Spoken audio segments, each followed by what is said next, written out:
स्वागत है आप सभी का हमारे चैनल भक्ति रमन पर। आप सभी को वट सावित्री व्रत की ढेर सारी शुभकामनाएं। अगर आप पहली बार हमारे चैनल पर आए हैं तो चैनल को सब्सक्राइब जरूर करें। हर सुहागिन महिला अपने सुहाग की रक्षा के लिए ईश्वर से कामना करती हैं। पति की लंबी आयु की दुआ करने के साथ साथ वह उसकी तरक्की के लिए कई उपवास भी रखती हैं। ऐसे में वट सावित्री व्रत का महत्व अधिक बढ़ जाता है। ये उपवास हर सुहागिन महिला के लिए खास होता है। वट सावित्री व्रत के दिन सुहागिन महिला पूरे विधि विधान से पूजा करती हैं। इस दौरान कुछ महिलाएं निर्जला उपवास भी करती हैं। इस दिन वट वृक्ष की पूजा का खास महत्व है। माना जाता है कि इस वृक्ष की पूजा के बिना व्रत पूरा नहीं होता। धार्मिक मान्यताओं के अनुसार इसमें ब्रह्मा, विष्णु और महेश तीनों देवों का वास होता है। इसलिए व्रत रखने वाली महिलाओं को तीनों देवताओं का आशीर्वाद प्राप्त होता है। यह उपवास ज्येष्ठ मास के कृष्ण पक्ष की अमावस्या तिथि को रखा जाता है। इस साल वट सावित्री व्रत 6 जून गुरुवार के दिन रखा जा रहा है। इसे वट पूर्णिमा के नाम से भी जाना जाता है। इस दौरान सत्यवान और सावित्री की कथा सुने बिना ये व्रत अधूरा माना जाता है। इसी कड़ी में आइए वट सावित्री व्रत की संपूर्ण कथा के बारे में जान लेते हैं। पौराणिक मान्यता है कि वट सावित्री व्रत करने से पति की आयु लंबी होती है और परिवार में भी सुख समृद्धि बनी रहती है। यही नहीं, अखंड सौभाग्यवती भव का भी आशीर्वाद प्राप्त होता है। ऐसा इसलिए होता है कि क्योंकि इस दिन से जुड़ी पौराणिक कथा प्रचलित है।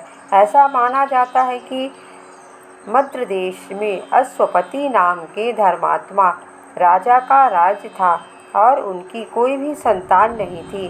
राजा ने संतान प्राप्ति के लिए यज्ञ करवाया, जिसके शुभ परिणाम के बाद उनके घर एक कन्या का जन्म हुआ। इस कन्या का नाम सावित्री रखा गया। समय के साथ साथ जब सावित्री बड़ी और विवाह योग्य हुई तो उन्होंने धूम्रसेन के पुत्र सत्यवान को अपने पति के रूप में वरण किया। सत्यवान के पिता भी राजा ही थे, लेकिन उनका राजपाट छिन गया था, जिसके चलते वह दरिद्रता में जीवन व्यतीत कर रहे थे। सत्यवान के माता पिता की भी आंखों की रोशनी चली गई थी और वह जंगल से लकड़ी काटकर उसे बेचकर अपना गुजारा कर रहे थे। वहीं जब सावित्री और सत्यवान के विवाह की बात चली, तब नारद मुनि ने सावित्री के पिता राजा अश्वपति को बताया कि सत्यवान अल्पायु है और विवाह के 1 वर्ष पश्चात ही उनकी मृत्यु हो जाएगी। नारद मुनि की बात सुनकर सावित्री के पिता ने उन्हें समझाने का बहुत प्रयास किया, लेकिन नहीं मानी। अंत में सावित्री का सत्यवान से विवाह हो गया। शादी के बाद सावित्री अपने सास ससुर और पति की सेवा में लग गई। फिर एक दिन भी आ गया जिसका जिक्र नारद मुनि ने किया था, सत्यवान की मृत्यु। उसी दिन सावित्री भी सत्यवान के साथ वन को गई। वन में सत्यवान लकड़ी काटने के लिए जैसे ही पेड़ पर चढ़ने लगे कि उसके सिर में असहनीय पीड़ा होने लगी। कुछ वह सावित्री की गोद में सिर रखकर लेट गए।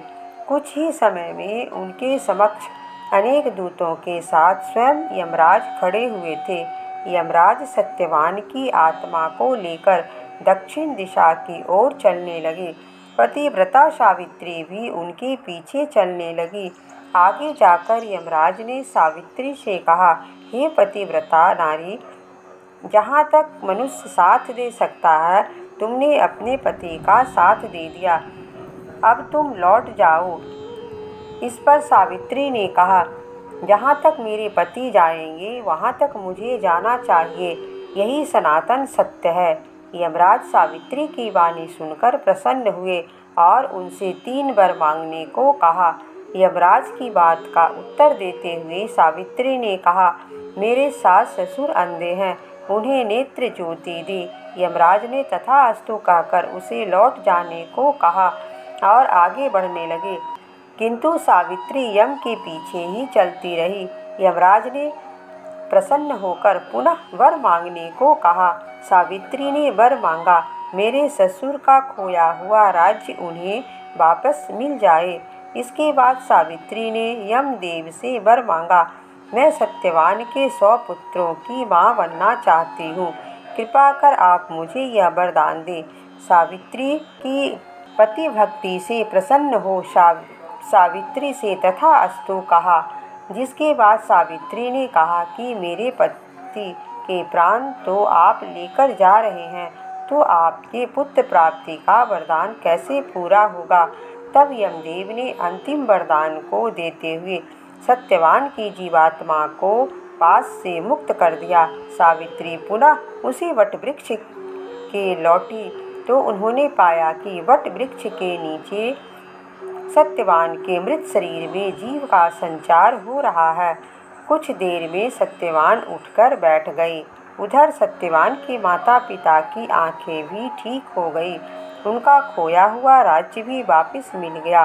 अगर आपको मेरी कथा पसंद आई है तो आप कृपया मेरे चैनल भक्ति रमन को ज़्यादा से ज़्यादा शेयर करें, लाइक करें, सब्सक्राइब करें, साथ में कमेंट करना ना भूलें। जय श्री कृष्णा।